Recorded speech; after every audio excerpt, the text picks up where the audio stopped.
Pasukan Garda Revolusi IRGC Iran secara resmi mengumumkan terbunuhnya 2 jenderalnya dalam serangan udara Israel di Suriah.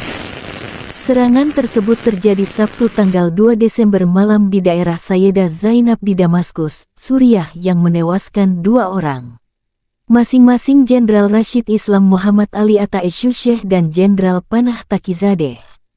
Mereka syahid saat menjalankan tugas Islam dalam misi penasehatan di front perlawanan Suriah. Peristiwa ini menandai korban langsung pertama dari Iran dalam perang tersebut, demikian pernyataan resmi pasukan pengawal revolusi Iran. Namun tak dijelaskan apakah Iran akan membalas Israel langsung atau tidak. Serangan Israel ke Damaskus juga membuat murka Rusia sekutu dekat Suriah. Menurut informasi Kementerian Pertahanan Rusia, 4 pesawat tempur Angkatan Udara Israel terlibat dalam serangan malam di Damaskus. Dilaporkan bahwa sebagian besar bom udara berhasil dicegat oleh pasukan pertahanan udara tentara Suriah. Setelah dimulainya operasi militer di sektor Gaza, Israel berhenti memberitahu pihak Rusia tentang rencana serangan di wilayah Suriah.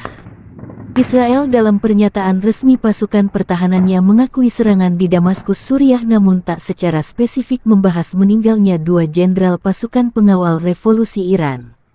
Dengan tewasnya 2 jenderal Iran ini, ketegangan di Timur Tengah diprediksi meningkat pekan-pekan mendatang.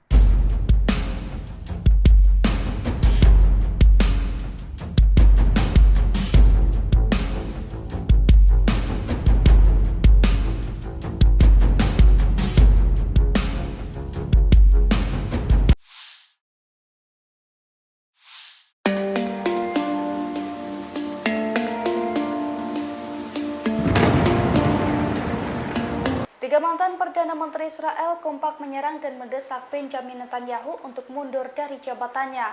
Mereka menilai Netanyahu tidak layak dan berbahaya dalam memimpin negara.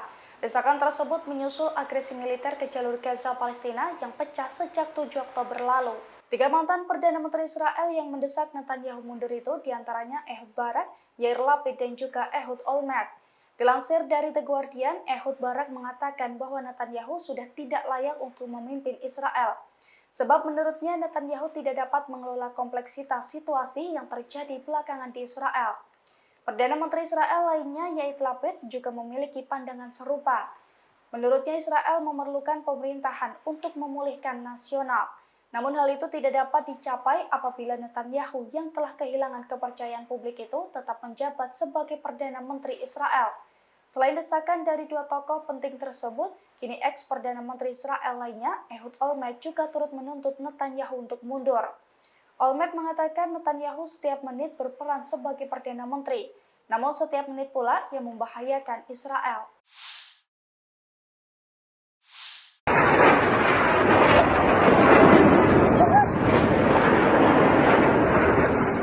Pasukan Israel gagal mencegat rudal salvo yang diluncurkan Hamas dari Gaza.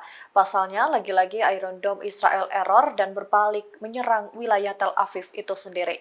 Serangan rudal itu diluncurkan Brigade Al-Qassam pada Sabtu 2 Desember di Tel Aviv.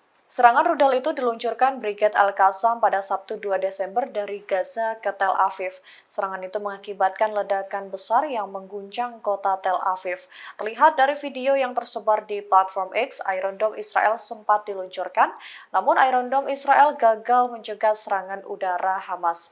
Alhasil rudal itu berbalik menghantam kota Tel Aviv. Ledakan dahsyat dan kepulan asap hitam tampak membumbung tinggi. Serangan itu dilaporkan mengenai sejumlah orang di Israel. Hamas mengatakan serangan itu dilakukan sebagai tanggapan atas kekejaman Zionis terhadap warga di Gaza. Sebanyak lebih dari 15.000 warga Gaza dilaporkan tewas akibat serangan udara Israel sejak 7 Oktober lalu. Jumlah korban jiwa pun semakin meningkat seusai gencatan senjata berakhir dan perang kembali memanas.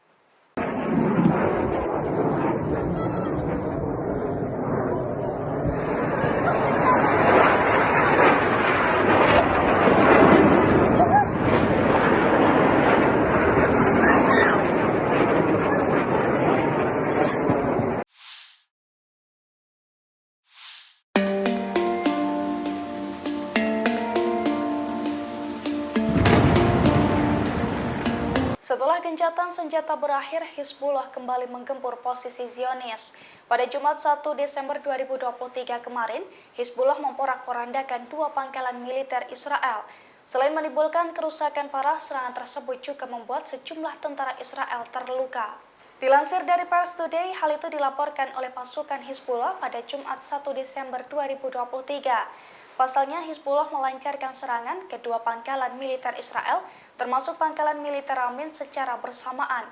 Hizbullah juga mengabarkan hari Jumat sekitar pukul 16.40 waktu setempat, pasukannya menyerang lokasi penempatan pasukan Israel di sekitar pangkalan militer Ramia. Menurut keterangan Hizbullah, dalam serangan-serangan tersebut, beberapa tentara rezim Zionis mengalami luka-luka. Pasalnya, sederet serangan tersebut merupakan bentuk dukungannya terhadap rakyat Gaza. Terlebih sejak Jumat kemarin, Israel juga kembali meluncurkan serangannya ke jalur Gaza. Hal itu berlangsung ketika gencatan senjata selama 1 minggu telah berakhir.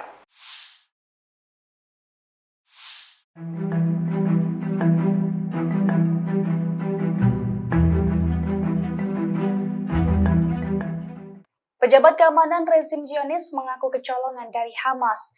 Israel menyebut Hamas mengetahui pengawasan ketat dari intelijen Israel hingga berhasil mengelabui pasukan pertahanan Israel atau IDF. Dilansir dari Pars Today pada Sabtu 2 Desember 2023, pejabat keamanan Israel menduga para petinggi Hamas memanfaatkan metode-metode rahasia, di mana para petinggi Hamas bisa berkomunikasi dengan leluasa meski diawasi dengan ketat oleh IDF.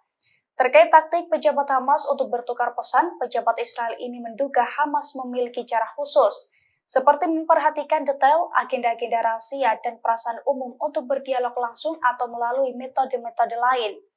Ia juga menyebut bahwa Dinas Intelijen Israel tidak menyadari taktik Hamas tersebut.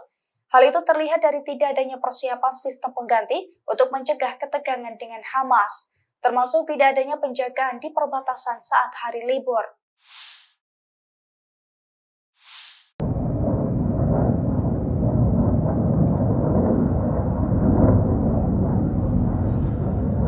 Israel menyerang ibu kota Suriah Damaskus menggunakan sejumlah rudal. Namun Suriah berhasil mencegat rudal-rudal Israel dan menembak jatuh sebagian besar rudal tersebut. Dikutip dari Al-Mayadin, Kementerian Pertahanan Suriah mengonfirmasi bahwa Israel melakukan agresi udara pada Sabtu 2 Desember pagi ini. Mereka menyerang ke arah dataran tinggi Golan Suriah yang diduduki. Pasukan Zionis juga menargetkan beberapa titik di sekitar Damaskus. Israel juga mengonfirmasi bahwa mereka juga menargetkan wilayah di pedesaan selatan Damaskus. Kementerian mengonfirmasi bahwa pertahanan udara Suriah berhasil mencegat rudal-rudal Israel. Bahkan mereka juga mampu menembak jatuh sebagian besar rudal tersebut. Diketahui pada pekan lalu, Israel juga menyerang landasan pacu Bandara Internasional Damaskus yang berada di ibu kota Suriah. Akibat serangan itu menyebabkan bandara tidak dapat digunakan lagi. Download Tribun X sekarang, menghadirkan lokal menjadi Indonesia.